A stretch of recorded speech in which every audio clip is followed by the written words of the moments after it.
அல்லாஹ்வுடைய மாபெரும் கிருபை கருணை உயர்வான இந்த திக்ருடைய மஜ்லிஸிலே நம் அனைவரையும் ஒன்று சேர்த்து அல்லாஹ்வை பற்றி பேசுவதற்கும் அல்லாஹ்வை பற்றி கேட்பதற்கும் ஒரு அற்புதமான ஒரு வாய்ப்பையும் சந்தர்ப்பத்தையும் அல்லாஹ் நம் அனைவருக்கும் ஏற்படுத்தி தந்திருக்கிறான். அல்ஹம்துலில்லாஹ் அல்ஹம்துலில்லாஹ்.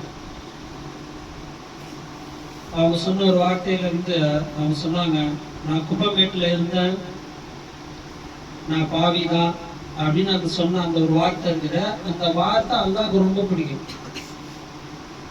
அவங்க சொல்லல, அல்லாஹ் குர்ஆன்ல சொல்லி காட்டுறான், இன்னல்லாஹ யுஹிப்புத் தவ்வாபீன வ யுஹிப்புல் முத்ததஹிரீன.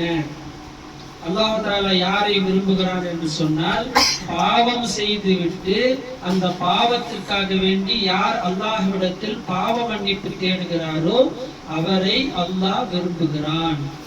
இப்ப நாம நினைக்கலாம், 5 வேளை நான் தொழுறேன்பா, நான் கரெக்டா நோன்பு நோன்பு வச்சிடுறேன், குர்ஆன் ஓதிடுறேன் கரெக்டா அப்படின்னு நம்ம சொல்றோம் மனசுல. அந்த சிந்தனையெல்லாம் தாண்டி ஒரு மனிதன் என்ன நினைக்கணும் தெரியுமா? 5 வேளை தொழுதாரு, ஆனா அவர் என்ன நினைக்கணும் தெரியுமா? நான் பாவிதான், நான் செய்த பாவத்தின் காரணமாக என்னுடைய மனைவியையும் எங்களுடைய பிள்ளைகளையும் யா அல்லாஹ் நீ தண்டித்து விடாதே என்று ஒரு தகப்பன் ஒவ்வொரு நாளும் அல்லாஹ்ட்ட துஆ கேட்கணும். ஒரு இமாமாக இருக்கக்கூடிய நான் என்ன துஆ கேட்கணும்? நான் செய்த பாவத்தின் காரணமாக இந்த மஹல்லா மக்களை தண்டித்து விடாதே, இப்படிதான் துஆ கேட்கணும். 5 வேளை நம்ம தொழுகிறோம், ஆமா தொழுகிறோம் தான். 5 வேளை தொழுகிறோம், ஆமா தொழுகிறோம் தான். உன் தொழுகையெல்லாம் ஒரு பக்கம் வச்சுக்கோ. என்ன அர்த்தம் அப்படின்னா, நான் 5 வேளை தொழுததனால் நான் உயர்ந்தவன் அல்ல. உன்னை அந்த அமலை செய்ய வச்சவன் யாரு? அல்லாஹ் தான். எனவே ஒவ்வொரு தொழுகையாளிக்கும் அந்த சிந்தனை தான் இருக்கணும். அதான் அல்லாஹ் விரும்புறான். யா அல்லாஹ் நான் பாவியா இருக்கிறப்ப என் பாவத்தை மன்னிச்சிரு நீங்கள் சொல்லும் பொழுது அதை அல்லாஹ் விரும்புகிறான். குர்ஆன் ஆயத்து. இப்ப நாம எல்லாரும் என்ன சொல்லணும்? நோன்பு வரப்போகுது. நோன்பு வந்தோம்னா நோன்பு வச்சிருவோம், தொழுவோம், திக்ர் செய்வோம், எல்லாமே செய்வோம். அந்த நேரத்துல நம்ம சிந்தனை கல்வில என்ன வரணும்? நான் நோன்பு வச்சிருக்கேன்ப்பா, நான் எல்லாம் நோன்பு கரெக்டா வச்சிட்டேனே அப்படி சொல்லவே கூடாது. அல்லாஹ் என்னை நோன்பு நோக்க வைத்தான், கனெக்ஷன் அங்க பண்ணிக்கணும். நான் நோன்பு வச்சேன் சொல்லவே கூடாது.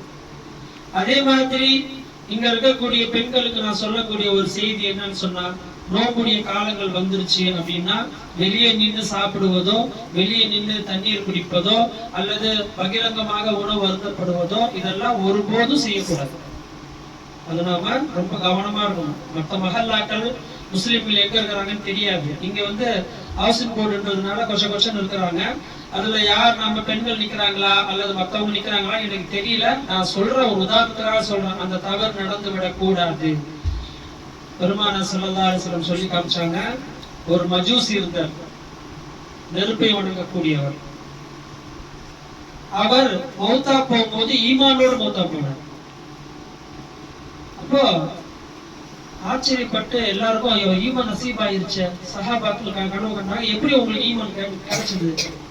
அப்ப அந்த மனிதர் சொன்னாரு, நோன்புடைய காலகட்டத்துல என்னுடைய பிள்ளை என்ன பண்ணா, ஒரு வாழைப்பழம் சாப்பிட்டுக்கிட்டே போனான், ரோட்ல நடந்துகிட்டே சாப்பிட்டு போனான் நோன்புடைய நேரத்துல. அப்ப நான் அந்த பையனை கண்டிச்சு அடிச்சேன். முஸ்லிம்கள்லாம் நோன்பு வச்சிருக்கிறாங்க, நீனா ரோட்ல சாப்பிட்டுக்கிட்டே போறியே என்று அந்த என்னுடைய பிள்ளையை கண்டித்தேன். அவ்வளவுதான். என்னுடைய மௌத்துடைய நேரத்தில் அல்லாஹ் தஆலா நான் நோன்புக்கு கொடுத்த கண்ணியத்தின் காரணமாக எனக்கு ஈமானை நசீபாக்கினான். அல்லாஹ் அக்பர். எவ்வளவு பெரிய செய்தி. இப்ப நம்ம பிள்ளைங்கள்ட்ட அதை சொல்லி கொடுக்கணும். பசங்க சின்ன பசங்க வாங்கி சாப்பிட காசு கேட்கும், பிள்ளைங்களை என்ன சொல்லணும்? நீ நோன்பு வைக்கல, நோன்புடைய காலமா இருக்குது, ரோட்ல சாப்பிட்டு தின்னுக்கிட்டே ரோட்ல போக கூடாது, தின்னுக்கிட்டே வரக்கூடாது, முட்டாய் வாங்கினா வாங்கிட்டு வீட்டுல உட்காந்து அமைதி யாருக்கும் தெரியாம சாப்பிடு. வீட்டில் இருக்கக்கூடிய பெண்கள் என்ன செய்யணும்? எங்கன்னா வெளியே போனா கூட நீங்க நோம்பு இல்லைன்னா நாம தண்ணி குடிக்கிறதோ, சாயா குடிக்கிறதோ, ஜூஸ் குடிக்கிறதோ, பகிரங்கமா வெளியே சாப்பிடுறதோ ஒருபோதும் இந்த தவறை செய்யக்கூடாது. ஏனென்றால் இன்னைக்கு பெரும்பாலும் இன்னைக்கு என்ன ஆயிடுச்சுன்னு சொன்னா, இப்ப கடைசி 10 நோம்புல கடைசி 10 வருது. அந்த கடைசி 10ல தான் நம்ம ஆளுங்களுக்கு எல்லாத்துக்கும் துணி எடுக்கிறது, டி நகர் போறது, அப்புறம் அந்த வண்ணாரப்பேட்டை அங்க போறது, எல்லாம் போறதுன்னா போக தப்பு இல்ல. நீங்க துணி எடுக்க கூடாது, பெருநாக்கு துணி எடுக்க கூடாதுன்னு சொல்ல வரல. தாராளமா நீங்க துணி எடுங்க, எல்லாருமே பெருநாக்கு துணி போடணும், அதுல எந்த மாற்று கருத்துமே நான் சொல்ல வரல. ஆனால் அப்படி போகும்பொழுது மகிழ்வுடைய தொழுகையை விட்டு அசருடைய தொழுகையை விட்டு நோன்பை விட்டுட்டு அப்படி துணி எடுக்க வேண்டிய அவசியம் இல்லைல்ல. அவசியம் என்ன இருக்கு? காலையில போங்க, துணி எடுத்துருவாங்க. இல்ல மகிழ்வு தொழுதுட்டு போங்க, மகிழ்வு தொழுதுட்டு போங்க, போய் நல்லபடியா துணியை எடுத்துட்டு வந்த உடனே இஷா தொழுதுருங்க. டயர்டா இருக்கு, நான் தொழ முடியாது அப்படின்னு படுத்துறாதீங்க, அசால்ட்டா இருந்துடாதீங்க. தொழுகை விஷயத்துல கவனமா இருக்கணும், தொழுகை விஷயத்துல கவனமா இருக்கணும். நீங்க எந்த அளவுக்கு அல்லாஹ்வுக்கு தக்வா செய்கிறீர்களோ, பயபக்தியோடு நடந்து கொள்கிறீர்களோ, உங்களுக்கு அற்புதமான வாழ்வு காத்து கொண்டிருக்கிறது. நாம நினைக்கிறோம் நம்ம குடிசை வீட்டுல இருக்கிறோம், நமக்கெல்லாம் எப்படி பெருவாழ்வு வரும் அப்படின்னு நம்ம நினைக்கிறோம். அது நிச்சயமா தப்பு. ஏன்னு சொன்னா இஸ்லாம் நம்ம விளக்கல, மார்க்கத்தை விளக்கல. அல்லாஹ் குர்ஆன்ல சொல்லி காட்டுறான், வலவ் அன்ன அஹ்லுல் குரா ஆமனு வத்தகௌ லஃபதஹ்னா அலைஹி பரகாத்தின் மினஸ் ஸமாஇ வல் அர்த்.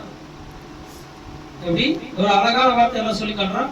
வலவ் அன்ன அஹ்லுல் குரா, கிராமவாசிகளே, ஆமனு, நீங்கள் முதல்ல ஈமான் கொள்ளுங்கள், வத்தகௌ, அல்லாஹ்வை தக்வா செய்யுங்கள். தக்வா செய்யறதுனா எப்படி? உதாரணமா பெண்கள் வெளியே போறாங்க, புர்கா போட்டுக்கிறாங்க, தலையில துண்டு இல்ல. புர்கா போட்டுக்கிறாங்க, தலையில துண்டு இல்ல. இப்ப நான் அல்லாஹ் என்ன சொல்லி காட்டுறான், அந்த தலைய முழுமையா மறைச்சிடணும், ஒரு முடி கூட வெளியே தெரியக்கூடாது. முழுமையா தலைய மறைச்சிட்டு போங்களேன். அப்போ அந்த புர்காக்கு என்ன மரியாதை இருக்குது? ஒரு தடவை ஆயிஷா கதீஜா ரலியல்லாஹு அன்ஹா அவங்க ரசூல் ஸல்லல்லாஹு அலைஹி வஸல்லம் அவங்க வீட்டுல உட்கார்ந்துட்டாங்க. அப்போ மலக்கு ஜிப்ரீல் அலைஹிஸ்ஸலாத்து வஸ்ஸலாம் வாசல்ல நிக்கிறாங்க, உள்ள வர மாட்டாங்க. பெருமானார் கூப்பிடுறாங்க, உள்ள வாங்க மலக்கு ஜிப்ரீல் அலைஹிஸ்ஸலாம் அவங்க உள்ள வாங்க. அப்ப அவங்க சொல்றாங்க, யா ரசூலல்லாஹ், உங்களுடைய மனைவி கதீஜா ரலியல்லாஹு அன்ஹா அவங்க தலையில துண்டு போடல, தலையை மறைக்கல, அவங்க முடி தெரியுது, நான் உள்ள வர முடியாது. என்ன வார்த்தை? யார் சொல்றா? யார் சொல்றா? அவங்க முடி தெரியுது, யார சொல்லுதா, நான் உள்ள வர முடியாது. அப்ப உடனே அவங்க என்ன செஞ்சாங்க, தலையை மறைச்சாங்க, ஜிப்ரீல் அலைஹிஸ்ஸலாம் உள்ள வந்தாங்க. இப்ப இந்த ஒரு ஹதீஸ் எடுத்துக்கங்க, எந்த வீட்டில் பெண்கள் தலையில் துண்டு போடாமல் இருக்கிறார்களோ அந்த வீட்டிற்கு உள்ள மலக்குமார்கள் வரமாட்டாங்க. அந்த வீட்டில் எப்படி ரஹ்மத் இருக்கும்? ரஹ்மத்துடைய மலக்குமார்கள் வரவே மாட்டாங்க. இப்ப இந்த ஹதீஸ் நீங்க அடிப்படையா வச்சுக்கோங்க.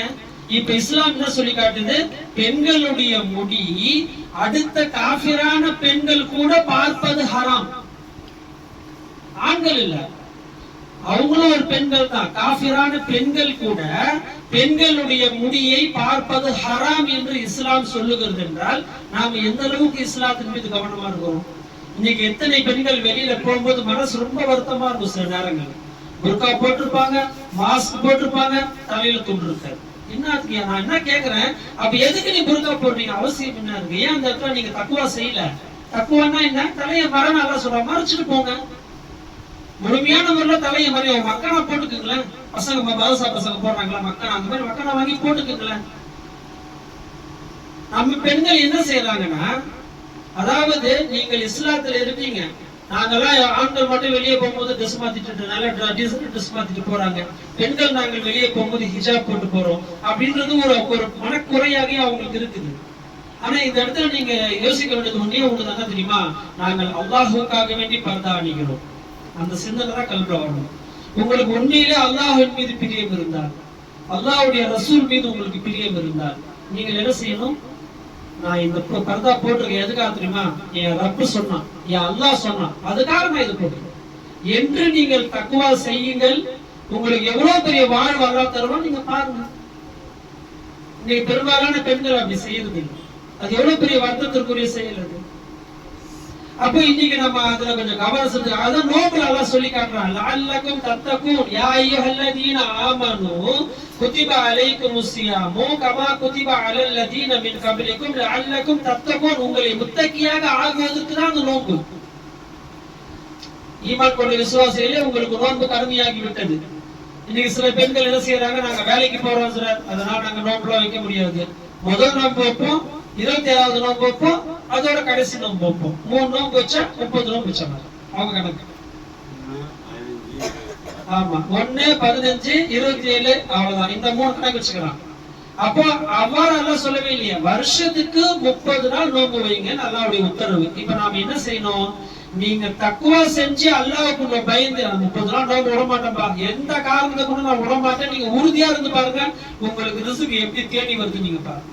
அந்த ஆயத்துல என்ன சொல்றேன், வலோ அன்ன அஹ்லுல் குர்ஆ ஆமனு வத்தகூ, நீங்கள் ஈமான் கொண்டு தக்வா செய்தால், 30 நாள் நோன்பு வைக்க சொல்லிட்டாப்பா அல்லாஹ், நான் கண்டிப்பா நோன்பு வைப்பேன் என்று நீங்க தக்வா செய்தால், லா ஃபதஹ்னா பரகாத்தி மினஸ் ஸமாஇ வல் அர்த், வானத்தினுடைய பூமியினுடைய கஜானாக்களை நான் உங்களுக்காக திறந்து விடுவேன் என்று அல்லாஹ் சொல்றார். அல்லாஹ் எவ்வளவு பெரிய வார்த்தை சொல்லி காட்டுறான் குர்ஆன்ல.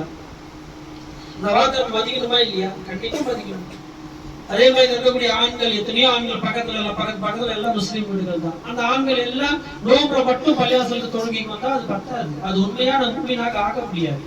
அந்த ஆண்கள் எல்லாரும் என்ன செய்யணும், பள்ளிவாசலுக்கு வரணும். அதுதான் நம்ம ஆசைப்படுறோம். ஒவ்வொரு வீட்லயும் திக்ர் மஜ்லிஸ் வைங்க.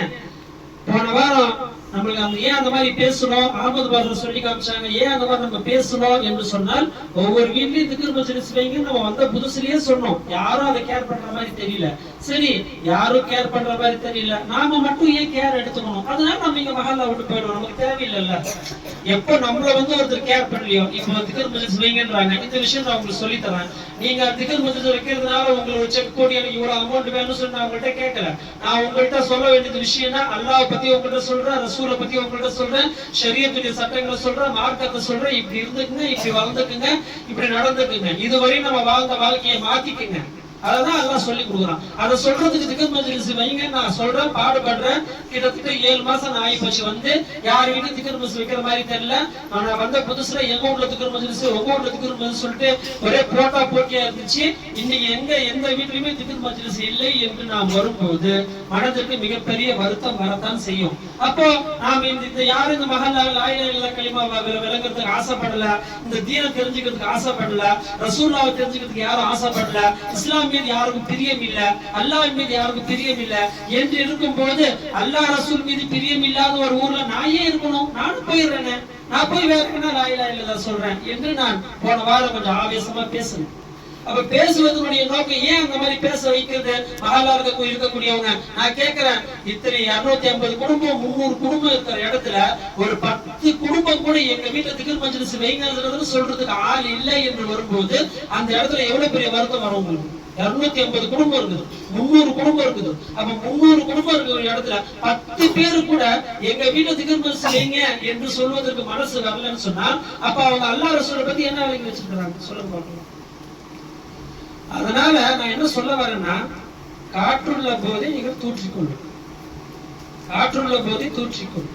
நீங்க ஒரு விஷயத்தை வழங்குறீங்களா, ஒரு இமாம் உங்களுக்கு வந்து லா இலாஹா இல்லல்லாஹ் சொல்லி தராங்களா, அதை நல்லா பயன்படுத்திக்கணும்.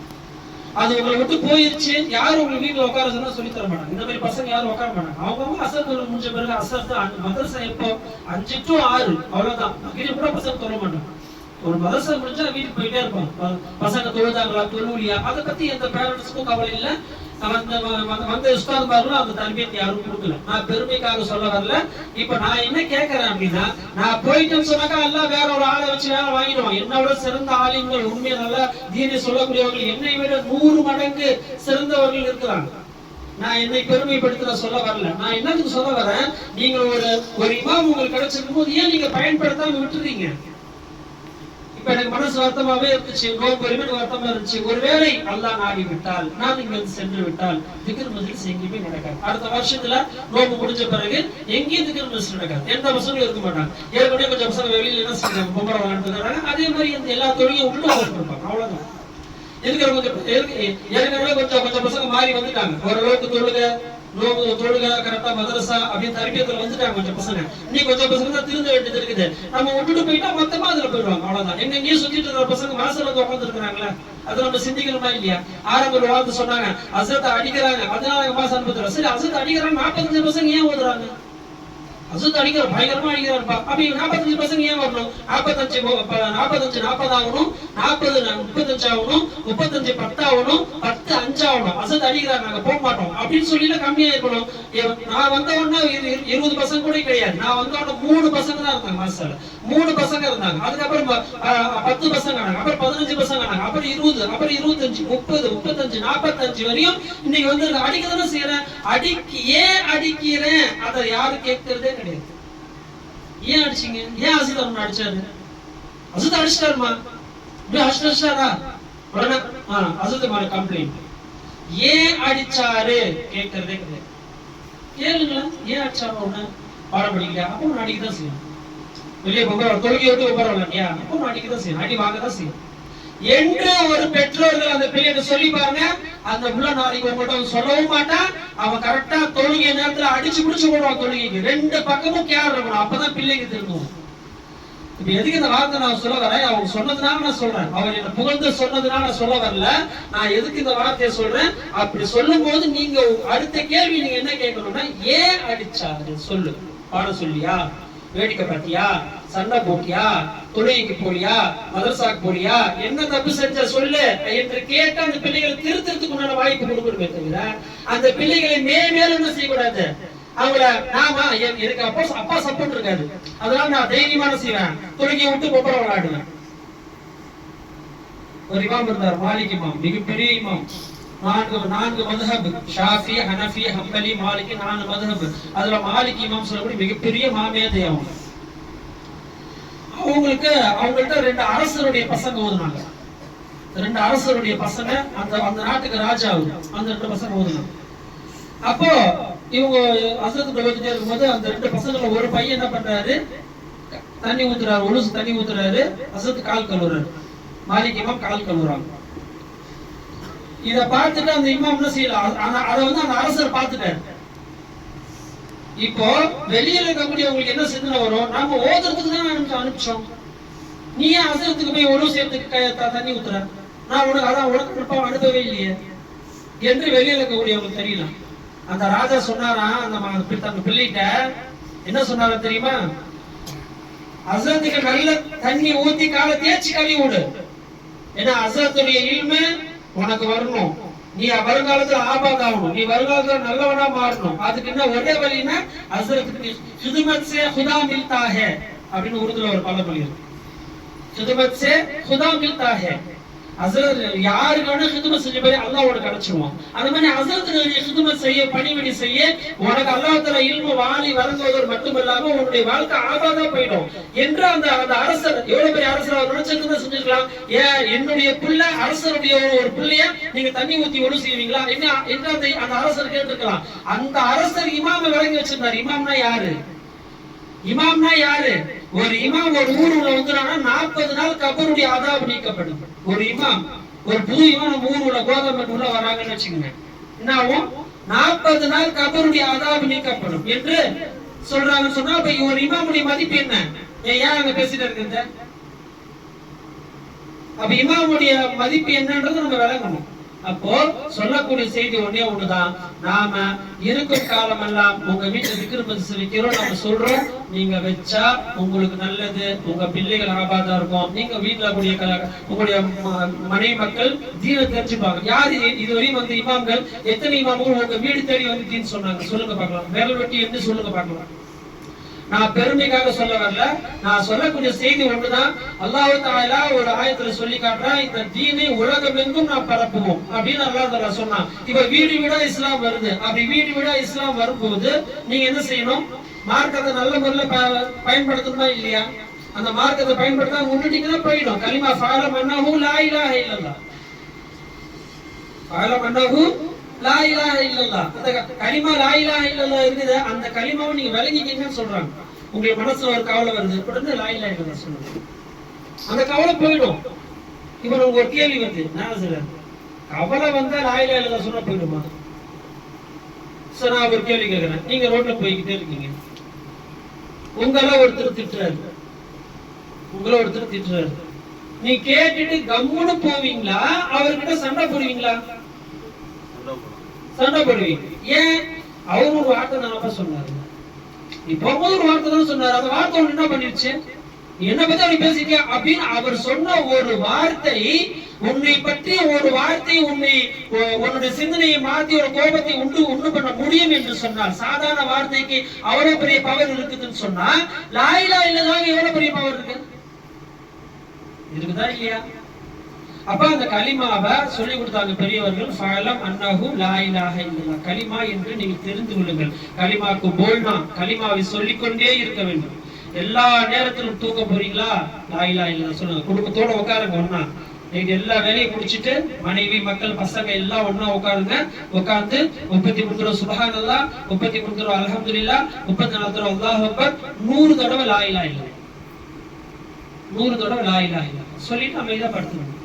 எவ்வளவு உயர்ந்த அல்லாஹ் கூலி கொடுப்பான். நீங்க சொல்லிட்டு படுக்கணும் அல்லாஹ் கிட்ட, யா அல்லாஹ் எவ்வளவோ நியமத்தை எங்களுக்கு செஞ்சுட்ட, எதுக்குமே என்னால நன்றி செலுத்த முடியல, எங்களால முடிஞ்ச ஒரே ஒரு சுக்ரியா லா இலாஹ இல்லல்லாஹ் சொல்றப்ப எங்க பாவத்தை மன்னிச்சுன்னு படுத்துருங்க அமைதியா. உங்க வீட்டுல எப்படி பரக்கத்து வருதுன்னு மட்டும் பாருங்க. ஆனா சொன்னதை ஃபாலோ பண்ணணும். சும்மா என்னைக்காச்சும் ஒரு நாள் உட்காந்து 100 தடவை லா இலாஹ இல்லல்லாஹ் சொல்லிட்டு அப்புறமா எங்க வீட்டுல பரக்கத்து இல்லைன்னாக்கா பரக்கத்தெல்லாம் வராது. வரும், ஆனா அது கண்டிஷன் 2. ஒண்ணு தொடர்ந்து சொல்லணும், இங்க ஒண்ணு அந்த களிமா சொல்லக்கூடிய அந்த மனிதர் தொழக்கூடியவரா இருக்கும். களிமா சொல்லக்கூடிய அந்த மனிதர் வீட்டுல மனைவி இருக்கிறாங்க, அவங்கள்ட்ட தொழுவுங்க. இதுவரையும் நம்ம வாழ்க்கையில மாறல, இனி மாத்திக்கீங்களேன். எத்தனை காலத்துக்கு நம்ம தொழுவாமே போயிட போறோம். நாளைக்கு நம்ம எல்லாரும் கபர் இருக்கா இல்லையா? எனக்கும் கபர் இருக்கு, உங்களுக்கும் கபர் இருக்கு. எங்க ஷேக் நாயகர் சொல்லுவாங்க, எல்லாருக்கும் கபர் இருக்கு. நாளைக்கு எல்லாம் நம்ம யாரையும் விட மாட்டோம், எல்லாருக்கும் கபர் நிச்சயம் உண்டு. நிச்சயம் மரணம் வரும், நீ ஒரு நாள் மறந்திடுவாய் சொன்னாங்களா இல்லையா? நிச்சயமாக மரணம் உங்களுக்கு வந்தே தீரும். குல்லு நஃப்ஸின் தாயிகத்துல் மௌத், ஒவ்வொரு ஆத்மாவும் மௌத்தை சந்தித்தே தீரும். நம்ம எல்லாரும் கொண்டு போய் கபர்ல கொண்டு போய் கண்டிப்பா வைப்பாங்க. அப்ப அந்த மனுஷன் அல்லாஹ் கிட்ட கேட்பானா, யா அல்லாஹ் லவ்லா அഖர்தனி இலா அஜலின் கரீம், கொஞ்சம் டைம் கொடு ரப்பே, நான் போய் தொழுதுட்டு வந்துடுறேன், நான் போய் கொஞ்சம் லவஸ்தக வகுன் மினஸ் சாலிஹின், கொஞ்சம் தான தர்மம் செஞ்சுக்கிறேன், கொஞ்சம் நல்ல அமல் செஞ்சுக்கிறேன் ரப்பே என்று அந்த மனிதன் என்ன செய்வானா? அல்லாஹ் கிட்ட கேட்பான். அப்ப அல்லாஹ் தஆலா சொல்வானா, உன்னுடைய நேரம் தவணை முடிந்து விட்டது. ஒரு நிமிஷம் கூட அல்லாஹ் தர மாட்டான், ஒரு நொடி கூட அல்லாஹ் தர மாட்டான். போனது போனதுதான். இப்ப அந்த போன அந்த நிமிஷம் எவ்வளவு, ஒரு நிமிஷம் 10 நிமிஷம் நம்ம கேட்கறோம், 10 நிமிஷம் எல்லாம் தர மாட்டான்.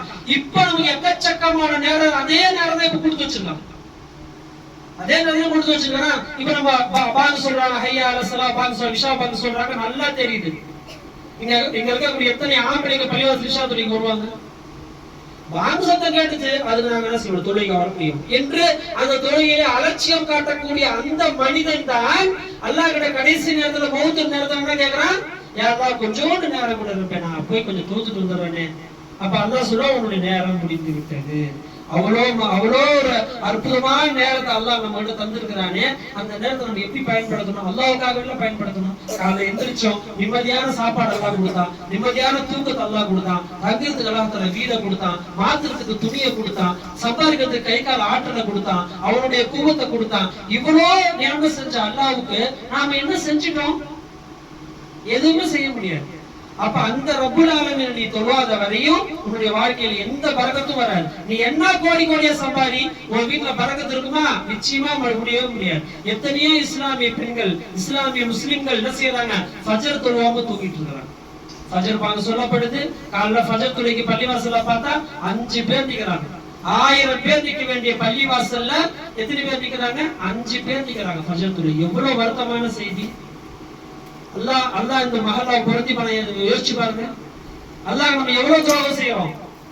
அல்லாஹ் சொல்லி காட்டுற குர்ஆன்ல, வல் ஆதியாத்தி லபஹன் ஃபல் மூரியாத்தி கதஹன் ஃபல் முகீராத்தி சுபஹா ஃபஅதர்ன பிஹி நகஅன் ஃபவசத்ன பிஹி ஜம்ஆ ஃபஇன்னல் இன்சான லிரப்பிஹி லகனூத். நிச்சயமாக மனிதன் அல்லாஹ்வுக்கு நன்றி கெட்டவனாக இருக்கிறான். ஒட்டகத்தை குதிரையை பத்தி அல்லாஹ் தஆலா சொல்லி காட்டுறான். அந்த குதிரை இருக்குது, அந்த குதிரை இருக்குது, அந்த போர் வீரனை ஏத்திக்கிட்டு அந்த குதிரை வேகமா போகுது. எஜமான மேல ஏத்திக்கிட்டு குதிரை என்ன செய்யுது? வேகமா போகுது. அந்த போர்க்களத்துல போகும்போது சண்டை போடுவாங்க. அப்படி தாக்கும் போது வில் எடுத்து அம்பு அடிப்பாங்க. அந்த அம்பு சில நேரத்துல குதிரையிலேயே படதான் செய்யும். அந்த குதிரை என்ன செய்யாது, ஐயோ என் மேல பெற்ற போதுன்னு சொல்லி அவனை எஜமான தள்ளி விட்டுட்டு குதிரை ஓடிடாது. குதிரை அங்கேயே தான் நிற்கும். நான் செத்தாலும் பரவாயில்ல, என் எஜமான நான் காப்பாத்துறோம் அப்படின்னு அந்த குதிரை தன்னுடைய எஜமான பாதுகாக்கிறதுல ரொம்ப கண்ணு கருத்துமா இருக்கு. ஒரு குதிரைக்கு இருக்கக்கூடிய நன்றி கூட மனிதனே உனக்கு இல்லையே. இந்த இன்சானலி ரப்பிஹி லகனூத், நிச்சயமாக இந்த மனிதன் நன்றி கெட்டவனாக இருக்கிறான் என்று அல்லாஹ் சொல்லிட்டான். அவனை பத்தி எவ்வளவு வருத்தமா அல்லாஹ் சொல்றான் பாத்தீங்களா? நாம என்ன செய்யணும்? அல்லாஹ்வுக்கு பிரியமானவர்களா மாறணுமா இல்லையா? நம்மள சிந்தனையை மாத்திக்கணுமா இல்லையா? அல்லாஹ் கிட்ட சதா சின்ன வயசுல இருந்து இதுவரையும் தொழுகை இல்ல, திக்ர் இல்ல, குர்ஆன் இல்ல, என்னைக்காச்சும் எங்கன்னா வெளியே சுத்த போறது, இங்க போறது, அங்க போறது, பர்ச்சேஸ் பண்ண போறது, இப்படியே நம்ம வாழ்க்கை ஃபுல்லா போயிருச்சு. நாளைக்கு மௌத்து வந்துட்டா, நாளைக்கு கபர்ல உட்காந்து கேள்வி கேட்டா நீ என்னப்பா செஞ்சேன்னு கேட்டா நம்ம என்ன பதில் சொல்லுவோம்? யோசிச்சு பாருங்க. எனவே நம்முடைய வாழ்க்கையை நீங்கள் உங்களை மாற்றிக்கொள்ளுங்கள், உங்களுடைய குழந்தைகளை மாற்றிக்கொள்ளுங்கள். உங்களுடைய வாழ்க்கையை இன்ஷா அல்லாஹ் வருங்காலத்துல எப்படி ஆயிடணும்? அல்லாஹ்வுக்காக ஆயிடணும். பெருமானார் இப்படி சொல்லி காட்டுறாங்க, மன் கான லில்லாஹி, எந்த ஒரு மனிதர் அல்லாஹ்வுக்காக ஆகிவிட்டாரோ, கான அல்லாஹு லஹு, அவருக்காக அல்லாஹ் இருக்கிறான். அப்படின்னா அவருக்கு ஒரு பிரச்சனை என்று வரும்போது அல்லாஹ் மட்டும் அந்த பிரச்சனை நீக்கி வைப்பான். அவர் அந்த ஆபத்துல இருந்து அல்லாஹ் காப்பாத்துவான், நோயில இருந்து அல்லாஹ் அவரை காப்பாத்துவான். சில பேர் என்ன செய்யறாங்க தெரியுமா? நோய் வந்த பிறகு ஆஸ்பத்திரியில படுத்து படுக்கையான பிறகு ஒரே கதறது, யா அல்லாஹ் எனக்கு இப்படி ஆயிடுச்சு, எனக்கு நோய் வந்துருச்சு, நான் என்ன பண்ணுவேன்னு தெரியலையே. ஏன்? உடம்பு நல்லா இருக்கும்போது ஊர் ஊரா சுத்தின, பார்க்குக்கு போனேன், பீச்சுக்கு போனேன், பூங்காக்கு போனேன், அன்னைக்கு பேராஜுடைய பயான் நடக்குது, இங்க யாருமே இல்ல. மாட்டு பொங்கல் நடக்குது, மாட்டு பொங்கல் அன்னைக்கு யாருமே பள்ளிவாசலுக்கு பயானுக்கு வரல. எல்லாம் பீச்சுக்கு போறோம், நாங்க வந்து பார்க்குக்கு போறோம், நாங்க சினிமா தியேட்டருக்கு போறோம். என்ன நெஞ்சு தைரியம் நமக்கு? எப்படி அல்லாஹ் உங்களை விட்டுருவான்? மேராஜுடைய இரவு இருக்குது, அந்த இரவு எப்படி நீ அந்த இரவு மதிக்காம எப்படி நீ வெளியே போன? எப்படி அது மகரிபுடைய நேரத்துல மகரிபு தொழுவாம, இஷாவுடைய நேரத்துல இஷா தொழுவாம, அவன் என்ன தொழுகையில பொடும்போக்கு தொழும்? கொஞ்சமா யோசிச்சு பார்க்க நம்ம யாருன்னு அதை பத்தி கவலைப்படல. ஏன்? அந்த தொழுகையில கவனம் இல்ல, அல்லாஹ் மேல கவனம் இல்ல, ரசூல் மேல கவனம் இல்ல. நாம பாட்டு நம்ம இஷ்டத்துக்கு தாத்தோடித்தனமா நடந்து வாழ்ந்துட்டே இருக்கிறோம். அல்லாஹ் குர்ஆன்ல எப்படி சொல்லி காட்டுறான், லா தத்தபிஉ குதுவாத்தி ஷைத்தான், உங்களுடைய மனோ இச்சைகளை நீங்கள் பின்பற்றாதீர்கள். ஏன்? இன்னஹு லகும் அதுவும் முபீன், அந்த மனோ இச்சை தான் உங்களுக்கு பகிரங்கமான எதிரி. எதிரி வெளியே போய் தாடாதீங்க, உங்க நஃப்ஸ் தான் உங்க எதிரி. நீங்க தொழுவ போலான்னு இருப்பீங்க, அந்த நேரத்துல ஒரு போன் வரும், பா இங்க வரீங்களா, பா கொஞ்சம் வேலை இருக்குதுவோம். அவன் என்ன சொல்றோம், நான் தொழுது நமாஸ் முடிச்சுட்டு வர, அங்கேயே வெயிட் பண்ணு, அவ்வளவுதான் முடிஞ்சிச்சு. அப்பயே அந்த நஃப்ஸ் ஆஃப் பண்ணிடுவோம். இதோ வந்து சொல்லி தொழுகை விட்டுட்டு போனீங்க, அதுக்கப்புறம் நஃப்ஸ் ஷைத்தான் சேர்ந்து உங்களுக்கு கவலைப்படவே மாட்டாங்க. அப்ப நம்ம வாழ்க்கையில எல்லாவற்றையும் நாம் மாற்றிக்கொள்ள வேண்டும். எல்லாம் வல்ல அல்லாஹ் தஆலா எவ்வாறு இந்த உயர்வான திக்ர் மஜ்லிஸிலே நம் அனைவரையும் ஒன்று சேர்த்து அல்லாஹ்வை பற்றியும் ரசூலை பற்றி பேசுவதற்கு ஒரு வாய்ப்பு நமக்கு தந்தானோ, இது போன்று வாழ்நாள் முழுக்க லா இலாஹா இல்லல்லாஹ் பயான் ஒவ்வொரு வீட்லயும் இன்ஷா அல்லாஹ் நடக்கணும். அடுத்தடுத்து நான் யாருக்கிட்டையும் கேட்க மாட்டேன், இந்த வீட்டுல வச்சுக்கிறீங்களா, நான் கேட்கவே மாட்டேன். அஹ்மத் பாஷாத்தையும் கேட்க மாட்டேன், ஃபாரூக் பையனையும் கேட்க மாட்டேன், எந்த மதத்தையும் கேட்க மாட்டேன். திக்ர் மஜ்லிஸ் வச்சா நான் திக்ர் மஜ்லிஸ்க்கு வருவேன், நீங்க திக்ர் மஜ்லிஸ் வைக்கிறேன்னா நான் பள்ளிவாசல்ல திக்ர் செஞ்சுக்கிறேன். இப்போ நான் ஒரு வீட்டுல வந்து எல்லாரும் சேர்த்துக்கிட்டு நம்ம எல்லாரும் சேர்ந்துக்கிட்டு செஞ்சா எல்லாம் சந்தோஷப்படுவானேன்னு சொல்லி நான் உங்களை கூப்பிடுறேன். இல்ல நாங்க யாரும் வரல சார், நீங்களே செஞ்சீங்க, நானே பள்ளிவாசல்ல செஞ்சுக்கிறேன், எனக்கு எந்த கவலையும் கிடையாது. எப்படி திக்ர் செய்யணும் எங்களுக்கு சொல்லி கொடுத்துட்டாங்க, நான் அந்த மாதிரி திக்ர் செஞ்சுக்கிறேன். நான் ஆச்சு அல்லாஹ் ஆச்சு, முடிஞ்சு போச்சு. இப்போ உங்களுக்கு ஒரு வாய்ப்பு அல்லாஹ் கொடுத்துருக்கான், பயன்படுத்துங்கள். அல்லாஹ் தஆலா என்ன செய்வான்? எல்லா விதமான ஹைர் பரக்கத்துகளையும் தருவான். எல்லாம் வல்ல அல்லாஹ் தஆலா இங்க வந்திருக்கக்கூடிய நம்ம அனைவருக்கும் அல்லாஹ் ரசூலை விளங்கி, கலிமாவை விளங்கி, அந்த ஷரியத்துடைய சட்டப்படி வாழக்கூடிய உண்மை முஃமின்களாக, முஸ்லிம்களாக அல்லாஹ் நம்ம அனைவரையும் ஆக்கி அருள் புரிவானாக. என்ற துஆ செய்து விடைபெறுகிற வாஹிரு தஅவானா அல்ஹம்துலில்லாஹி ரப்பில் ஆலமீன். சுருக்கமா திக்ர் செஞ்சுட்டு